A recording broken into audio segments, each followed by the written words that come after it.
Yeah. So the quote is, "Those who have intercourse with the pregnant are murderers." And I should just make a disclaimer now.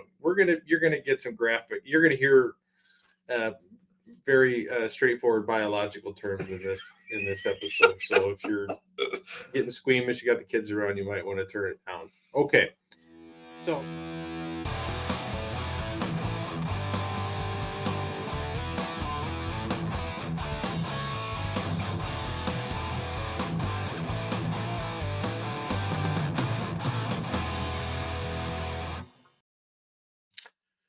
Welcome back, everyone. Craig and Jonah. Whew, I am tired today. Craig is the Iron Man, just podcasting day and night. I'm getting too old for this. But trying to do God's work here. Yeah, you must be in a kind of a downtime as far as NFP. Yeah, goes, that you're podcasting. Yeah, I was gonna say there's nothing to go home to. Well, speaking of marriage, so this is a marriage pro tip out there for everybody. Sometimes, especially if you've been married a while, but we had talks like this early on in our marriage. When your wife uses the term always and never, it's rarely about something that occurs across all time. It's really always in that moment or never right now. And it doesn't even matter what you're really arguing about because it's irrelevant. Most of the stuff you argue about in marriage is just irrelevant and could really just be smoothed over. I don't know. But yeah, so looks like the Uncharted Catholic Man is doing pretty well in the intimacy area. Well, yeah, I was up live streaming last night with the Modern Papist. That was a fun one. Talking about the TLM, traditional Latin Mass, for those that don't know what that is, and he and I spoke quite a bit off the record, and I said because he is much more. He's at a downtime in his NFP cycle too. We didn't get that open. You're not that chummy with him yet? Not yet. But he spends a lot more time in the circles about the Mass and church politics and I don't know, this stuff keeps me plenty occupied, and I kind of got burnt out on that stuff. But sometimes it's fun to nerd out on church politics and yeah, well, that's good. Yeah, so we were up last night burning the midnight oil, and he's an hour ahead, so like that it was after midnight by the time we got done. So give that guy credit, but he's younger than us, so I can only do those long live streams for so. The problem with live streams, which I really enjoy, and I like the engagement of the audience. You can't, especially if you're doing with someone else, you can't necessarily predict how long it's going to take, and they always seem to take longer. Yeah. So we'll see. I like doing the live streams, but this is a little more of a controlled environment, and so anyway, don't expect 2-hour-long live streams regularly from this guy. I don't know. You did it twice this week. Yeah. Which is more than you had sex, probably. So just kidding. Not a lot. Oh, man. It's a low blow. Yeah, we're a week into our current 3-week 21-day. Yeah, the Marquette madness. Marquette madness. Well, so one thing that's kind of funny. Do you know what your odds are? So your wife is 43? Something like that. Yeah.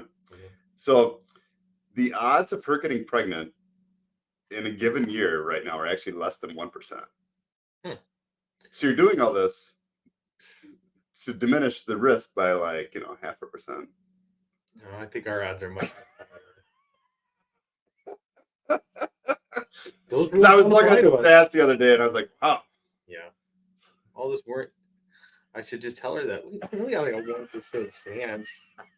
What do you think she'd say? I couldn't repeat it on camera and there'd be some gestures going with it.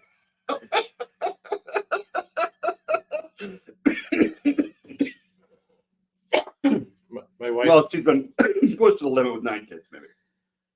My wife is in kind of a cleaning phase. Like she's been going through the house and throwing stuff out and reorganizing. And did you watch Marie Kondo or what?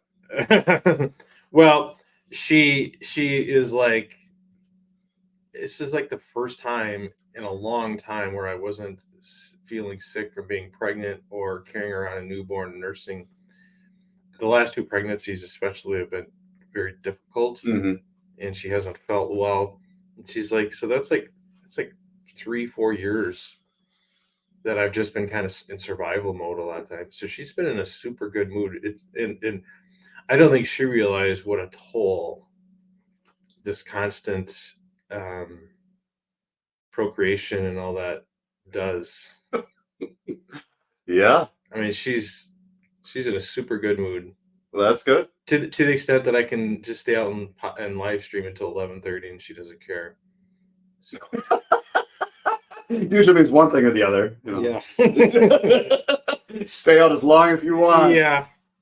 No, so I mean, I didn't like. It's been really good. She's been very happy, and our marriage, aside from the Marquette being very stingy, has been very, very good. And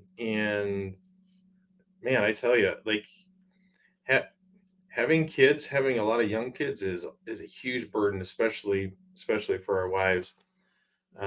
So yeah, put that out there. Definitely, that's for sure. And that's completely there's no strings attached because my wife doesn't listen to the show, so she's not going to get that. I just wanted to tell a story too about going to confession and communion sort of thing. So our oldest son, he is 11. He's seen me not go to communion a lot over the last 10 years. Like, so for a long time, we went through a pretty long dry spell where, like, you know, it was mainly due to lack of communication, but it was just difficult to live out a Catholic life. And so I didn't go to communion all the time. And apparently he picked up on that. He saw me not going. And sometimes recently within the last few months, he had stopped going. And mainly it was when he had a disagreement with mom, or like he felt like he acted inappropriate, like wrong or whatever. And I kept telling him, you know, like, I'm sure you're okay, bud. You can go to communion. But, you know, he stuck to his guns and wouldn't go. But recently, so it was on Saturday, he wanted to go to confession. And there's confession at 3 o'clock before the 4 o'clock mass. So we went up there early, went to confession. And then he got time to communion. He's like, I don't think I'm going to go. And I was like, what'd you do? Shoot somebody, you know, in between confession and communion? And he's like, no, you know, like he felt like he was goofing around in mass. And I was like, and he feels like he should be perfect, you know, to receive communion. And so I was like, so then I'm coaching him up. I'm like, you know, if you don't go, I'm going to make you talk to Father afterwards about this, because you should talk to somebody about, you know, you need to know that you can't be scrupulous about this. And so basically from now on, I'm going to communion every time unless I shoot somebody or I commit adultery or something. But I mean, you know, I just don't want to raise scrupulous kids. Yeah. You don't realize, I mean, they don't know what goes on in their mind. They don't know the reasons, but kids are very perceptive and yeah, I totally get that. I mean, because it's sad, you know, you don't want to raise scrupulous kids or somebody that, you know, is afraid to go to communion for the silliest reasons. Yeah, it reminds me. I think I told this story maybe a couple of months ago, but our son, who is the same age as your son,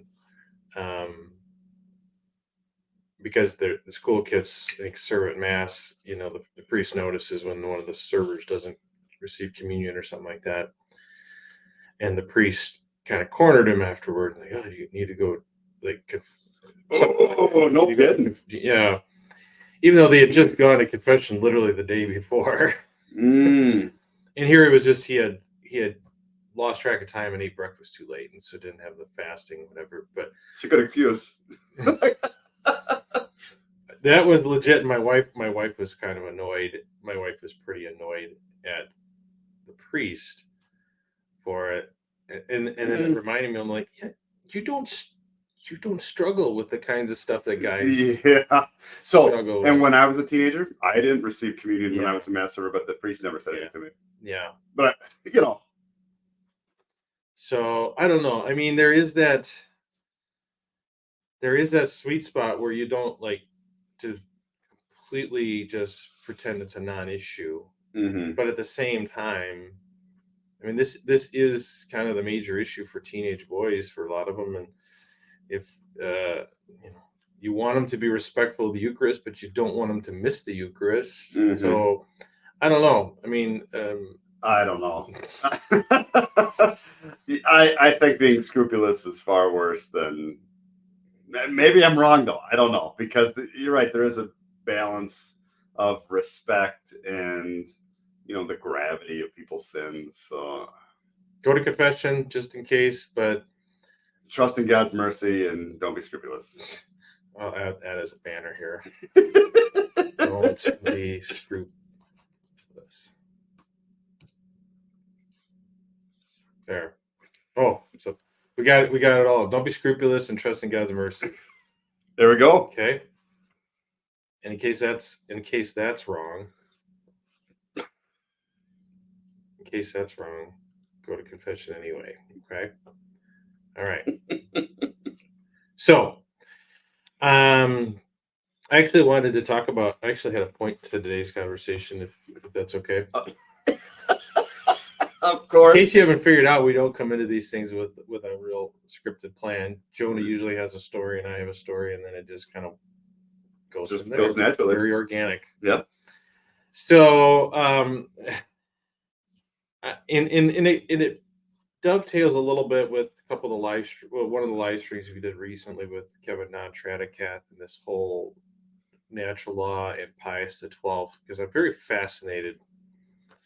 And actually, I brought this up last night on the live stream with the Modern Papist, because we were talking about the Latin Mass, and I said for a growing number of people, it's not just the Mass. Like they're really being skeptical of anything that happened post 1952, which Humani Vitae, and there's a lot. I'm hearing a lot of chatter, people saying, don't be using NFP. It's always sinful and stuff like that. And he's like, I don't hear them. I said, maybe we just have maybe all those people come over to our channel. But that is funny that you wouldn't hear that. Yeah, but there is a growing.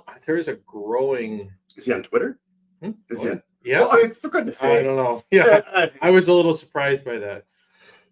But he said, almost all of the Latin Mass Catholics that he hang around with all use NFP and stuff like that. So I don't know. I guess it depends on where you live, too. Yeah, the internet can be misleading about how common a particular position is, but it's out there, and I see it growing. Mm-hmm. I see it growing, this attitude that stay away from NFP. You got to be, completely continent if you're not actively trying to have babies, and then you take it even further. So I want to put a few things up here and get us started here. So So can you give me a quick recap on the Latin Mass stuff? What does he think of it as far as with Francis? Is that what you're talking about? That's what we were talking about last night. Yeah, what does he think of it? We both agree that it's a bad thing, but it seems like it's coming. I'm not gonna read the whole thing. That's fine. Let me share screen here. I was asleep by the time you guys were wrapping up. Did you check in it? I did look at it, yeah. Okay, good. Yeah, I thought Kevin Non-Tradicath. Okay, all right. Okay, let's see. I want to make sure people can see that. Okay, so this is our good old buddy John Farrell. Hi, John. So he posted this on Twitter the other day, and I checked it out. I think it's legit. Yeah, I was wondering how. Yeah, I did some minimal fact checking. Saint Hildegard, Virgin and Doctor of the Church, expert on, I guess, all things sex and pregnancy, I suppose. Huh? Especially being a nun. Yeah. Sorry, Saint Hildegard, pray for us. Yeah. So the quote is, "Those who have intercourse with the pregnant are murderers." And I should just make a disclaimer now. You're gonna get some graphic. You're gonna hear very straightforward biological terms in this episode. So if you're getting squeamish, you got the kids around, you might want to turn it down. Okay. So I don't know. That's Where do you think that experience came from for her? yeah. Like, I mean, really? Yeah. Well, you think she's hanging out with a lot of pregnant women?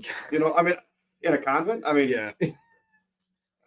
Well, the next slide will explain a little bit. But John puts this out there because that's one of the things I kind of hammered John on the last time we've talked, because he's very big on procreation. If you're doing anything, even minimally, to limit the likelihood of procreation, you are probably violating the conjugal act, and you're probably sinning. Which, whew, okay. yeah. But I said, well, what about when people are pregnant? And at least the last time we talked, he was like, well, that's okay.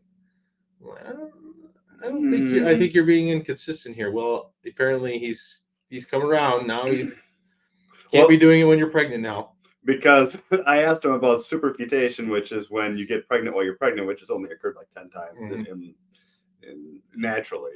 And he's like, well, it's impossible after 6 months. I was like, so the first 6 months are okay? And he's like, well, once you're pregnant, you just chill out. I think it's like, the way he ended it. But I don't know. I don't know. Like Saint Hildegard, John is living a single life right now. Yeah. So yeah. I don't know. Let's just leave it at that. Yeah. And I just think, whew. I mean, and this is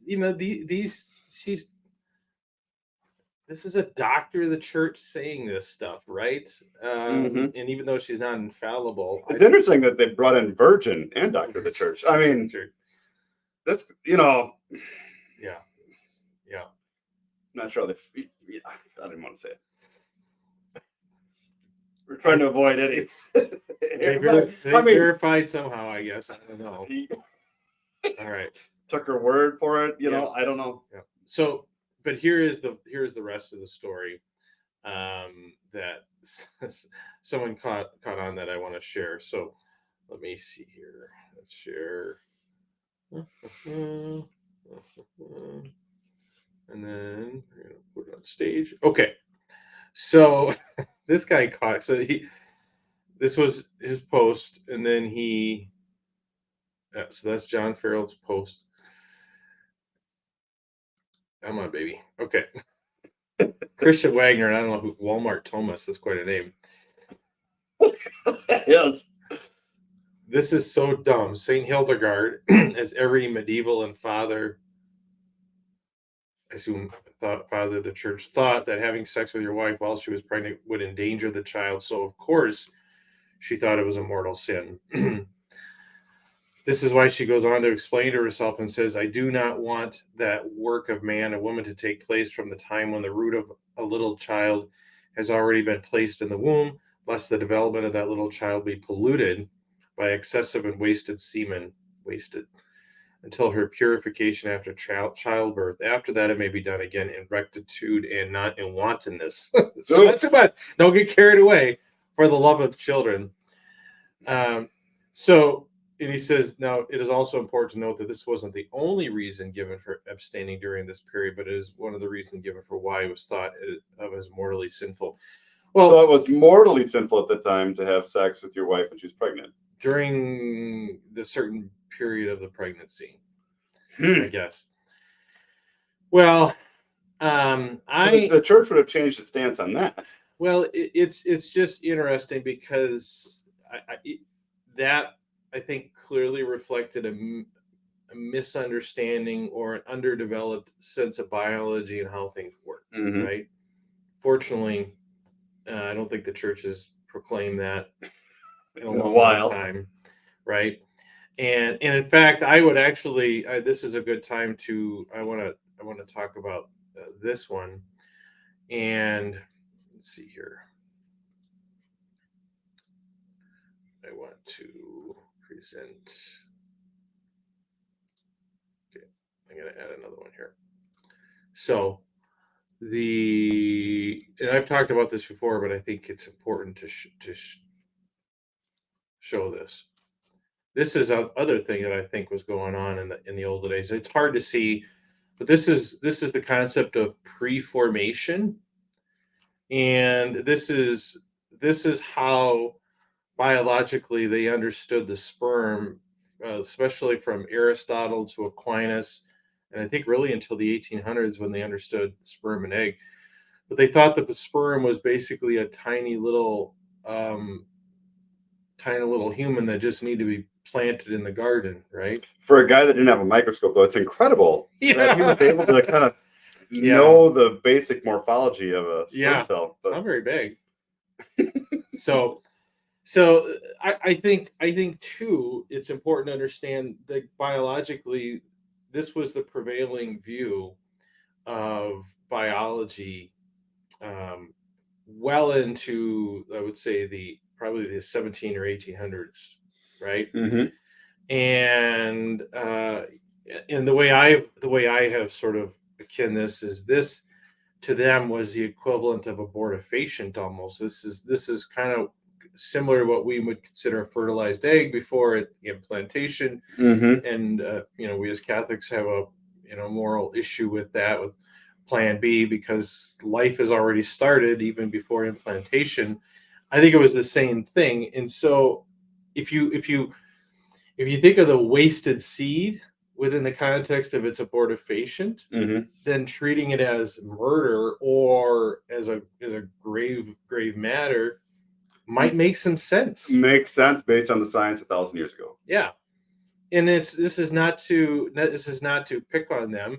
It's just an acknowledgement that you have information and knowledge develops, right? And sometimes you get things wrong. In hopefully and eventually the church and virgins and doctors of the church catch up to that. But I would think that John Farrell would say that you can't change teaching based on science. So that the tradition outranks anything that we learn in the future. Well, that's the tension, and I think the trouble is you end up with some of these seemingly untenuous positions. But let's I want to go to another one, and this is where, let's see here. Oh, there we go. Sorry. So I want to bring it to the 1950s with Pope Pius XII. Okay, so Pope Pius XII.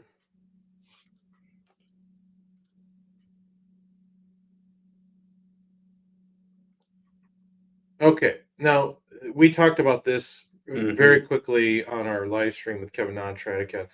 So just full disclosure, this is an address of Pope Pius XII to the Second World Congress on Fertility and Sterility. I don't know if the date is down here. It's in it looks like it's 1956. It doesn't come out. There's not a good English translation. This Ronald Conti, I think, is a bit of a controversial figure, but apparently is pretty conservative. He's pretty conservative, but is a pretty, like, a good scholar. Like his translations and stuff are pretty good. So he quotes a section from this letter, and so the top part here is what Pope Pius XII said in that letter, and I'll go ahead and read it quickly. By the force of this law of nature, the human person does not possess the right and power to the full exercise of the sexual faculty directly intended, except where he performs the conjugal act according to the norms defined and opposed by nature. Okay. Outside of this natural act, it is not even given within the matrimonial right itself to enjoy the sexual faculty fully.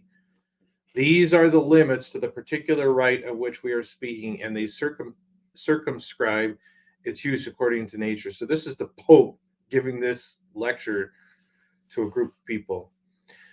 What has been said up to this point concerning the intrinsic evil of any full use of the generative power outside the natural conjugal act applies In the same way, when the acts are of married persons or of unmarried persons, whether the full exercise of the genital organs is done by the man or the woman, or by both parties acting together, whether it is done by manual touches or by the interruption of the conjugal act, for this is always an act contrary to nature and intrinsically evil.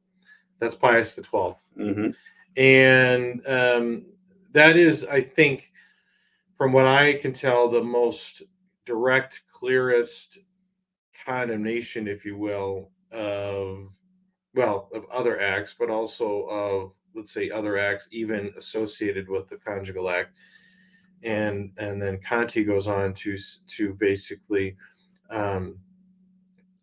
so here he is responding to Christopher West and this podcast. They're both kind of theology of the body people. Mm-hmm. And so he says the claim, this is Conti talking, not the Pope, obviously. The claim made by West and Popcak and others that the wife may reach climax outside of the natural marital act, supposedly because her climax is not related to procreation, is contrary to the teaching of Pope Pius XII and contrary to the natural law. It doesn't matter whether the full exercise of the genital organs is done by the man or the woman or by both parties acting together. It is intrinsically evil and always gravely immoral to deliberately choose a sexual act to completion other than the natural marital act. So, and when he says teaching of Pope Pius VII, what's a teaching versus a talk? Yeah, well, that is kind of a whole other issue that we kind of touched on a little bit. I don't know. I mean, I don't think that here's the way I put it. I don't think Pius XII's letter is infallible. I'm not even sure it's all that authoritative. And I don't even know it's necessary to think of it in those terms. But what I think is important, that's clearly what Pius XII thought. That's clearly what he said. That was his application of natural law and historical teaching of the church up until that point. And it's not hard to see like how he came to that conclusion. Saint Hildegard and these other ones, not Yep. Whatever. And so I think it is important to understand that is certainly, that is a conclusion you can reach from this natural law stuff. And when popes or who others are talking about or making encyclicals, that's how they're viewing it, rightly or wrongly. But that was a prevailing opinion, I think, up until that point. Now, John Paul II kind of changed that, which is where we get Theology of the Body and Christopher West and those folks. But he goes on to say that Pope Pius XII makes no exception for unnatural sexual acts done shortly before or after the natural marital act. And he does not accept the ridiculous idea that all the sexual acts of one session in the marital bedroom are, quote, one act, unquote. Rather, the natural marital act is one sexual act and everything done before or after is a separate act. Woo! Now there's some rigid. Yeah, that's a rigid definition. That's not even 20 minutes. Nope, you don't even get the 19 minutes there, right? Wow. I just, that. But again, I mean, that's a celibate guy. How often was he ever involved in an act like that? And I mean that honestly. Yeah. I mean, there's some things you can only learn from experience. You can read a lot about sex in a book, but if you don't experience it, you don't know what it's like. I think it's too important not to acknowledge this. I mean, like,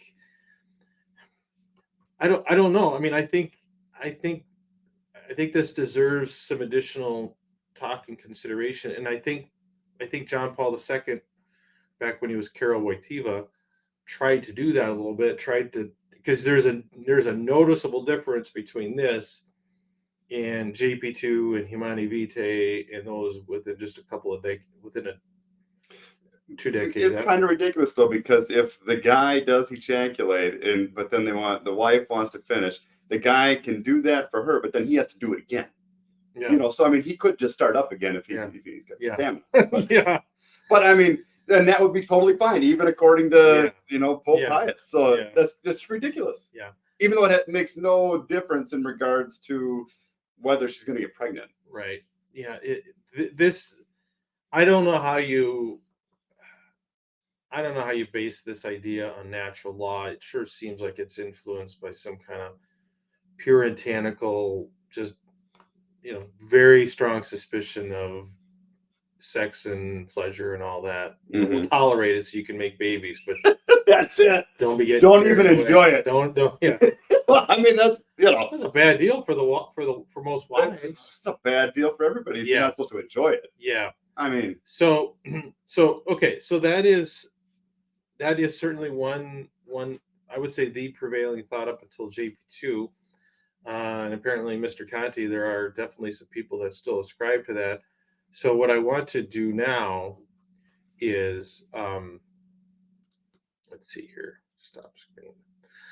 I hope the audio comes through. If not, I'm going to link to it below. But I want to contrast that to what a Christopher West person says now. What that? So let me. Okay. Also share tab audio. So I think the audio will come through here. Okay. So let me add that to the stage. So this is a podcast. This is Ellen's podcast. She's over on YouTube. I'll link to it below. I want to say something about this before I play her episode, because it was very timely. Her episode came out just earlier this week. She said, "What does the church actually teach about oral stimulation?" And to her credit, she is. I think Ellen does a very good job of being much more helpful and, let's say, straightforward and graphical of applying what I think most view the proper reading of the theology of the body. Right. Okay. Now, she stays very, very well within those rules and the limitations, but she makes full use of what the theology of the body tends to permit. And so I want to encourage people, if you're not following her, go over and check her out, engage in the comments. Please be nice and don't bring it back to me unless you're going to go over there and be nice, because I do think that she is serving an important purpose here. I think her material is far more relatable and helpful, especially for women, than, let's say, the Christopher West people. It's just way out there. Okay, so I want to encourage people to follow her content, especially women. I think wives especially will find some benefit in what she says. But so contrast what Pius XII and Conti say about it versus this. So I'm going to play a couple clips of this. All right. So the female orgasm actually then can happen at any point during the context of that full sexual act. So that means that the female orgasm can happen during foreplay, it can happen during intercourse, or it can happen directly after intercourse in optional kind of afterplay. And this all kind of depends on the couple, their routine, how the woman has had success finding sexual pleasure and orgasm. But like, morally speaking, the female orgasm can happen kind of anywhere within those bounds of a full sexual act. We'll get back to the episode in just. Okay, I'm going to fast forward. She's got a little ad for her own course materials, but she kind of hammers it again here. So I want to, because I think it's really important to compare where we're at now versus where we were back in the 1950s with Pius XII. So moving back to oral stimulation, that means that the female orgasm can absolutely happen from oral stimulation during foreplay. And then the couple can move on to intercourse. And that is a completely moral act. If we flip it and the man is experiencing orgasm from oral stimulation, that is when we get into the realm of an immoral act, because the man's ejaculation needs to happen during intercourse to allow for the procreative purpose. Because if he is ejaculating anywhere else than inside of the vagina, then there is no procreative possibility. That's just ultimately what we're looking at, just from a purely moral standpoint. Okay. All right. That's pretty straightforward. Yep. Now, so that, of course, not Conti and others that share his opinion would certainly say that what she just said there is contrary to Pius XII and, let's say, maybe even Casti Connubii and longstanding church tradition. I think that's accurate. I don't think what she is saying there would be. I don't think so. Hildegard would go along with that, right? Yep. And I mean, I try to look at that, even though I think that there are some, I think there's some problems even with where she draws the line, and not even her. She's not trying to where, let's say, theology of the body draws the line. I think that is, I think it is it is helpful and a little bit comforting to know that at least we've come this far. Because thank goodness we're not trying to follow the Pius XII standard. Oh my gosh. Yeah, that is true. I mean, well, people just you couldn't follow it. Yeah, you talk about the difficulty of following the rules now. I mean, what a joyless, burdensome, just robotic process it must have been back then. Yeah, like if you can't touch her anyway. Yeah, I don't even know how you would. Yeah, I don't even know how you would do that necessarily. Yeah. And what is the point of that? Like, what literally? Why are we doing that? Because there's inappropriate places to kiss. Like that's not anywhere in the Bible. Yeah. But what I think it does emphasize, and this is kind of the point I want to make here, and kind of leave this, is that let's say Pius XII's view is not really based on Scripture. It seems to be based very much on a combination of ancient biology and natural law, and we went over, we talked in great detail sort of the history of natural law and some of the potential problems with that on Kevin Non-Tradicast stream. I mean, I think there are some major problems with natural law as we sort of try to reconcile that with what we know now about biology and just human psychology and physiology and all that. But that, I don't think it's like Pius XII had some great revelation in the middle of the night. It's these guys applying these kind of long-standing standards that have some definite glaring problems in the process. Maybe fundamental problems, right? But at the same time, this whole distinction between, well, it's fine for the woman but not the man, like that Ellen was talking about. Those distinctions are still based on the same natural law. This is the act. This is what this body part is for. It has this proper use. Deviations from it are unnatural. It's and kind of assuming that the guy is done after one time. Like, if and I'm just saying, if there is some guy that's virile, what difference does it make? Yeah. Well, yeah. I mean, there's always, what ifs in these situations that challenge the universalism of these concepts and these standards. But I think at the end of the day, I think we just have to acknowledge that even that standard, even that distinction, which I don't understand why it's okay for a couple things. I don't understand why it's fine for the woman to enjoy climax that way, but not the man, other than the sperm has this super sacred value to it. Yep. That isn't obvious to me.